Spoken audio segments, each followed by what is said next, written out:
I'm Conway Gittens reporting from the New York Stock Exchange. Here's what we're watching on the street today.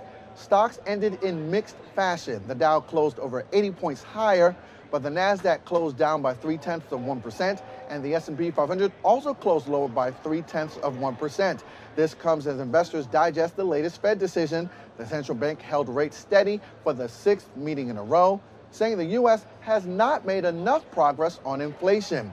But stocks did see a temporary pop higher after Fed Chair Jerome Powell ruled out an interest rate hike at the Fed's next meeting, which eased investor fears of higher for longer interest rates. In other news, a little more than a month after former FTX CEO Sam Bankman-Fried was handed down a heavy prison sentence, another former crypto giant is headed to jail. Binance founder Changpeng Zhao, who goes by CZ, was sentenced to 4 months in prison. Zhao pleaded guilty to charges Binance aided in money laundering, as well as unlicensed money transmitting and sanctions violations. In a letter to the judge, CZ said, quote, "Words cannot explain how deeply I regret my choices that result in me being before the court. Rest assured that it will never happen again."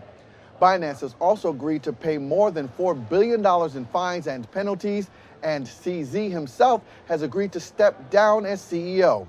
He'll have to cough up $200 million in fines. Binance, the world's largest cryptocurrency exchange, was found to have enabled criminals to engage in child sex abuse and the financing of narcotics and terrorist activities. The investigation also found the company had no system in place for reporting possible money laundering. CZ, however, got off easy compared to his one-time rival, Sam Bankman-Fried. In March, SBF was sentenced to 25 years in federal prison for his role in FTX's infamous fraud scheme. Before the spectacular collapse, FTX was the second largest crypto exchange behind Binance. Well, that'll do it for your daily briefing from the New York Stock Exchange. I'm Conway Gittens with TheStreet.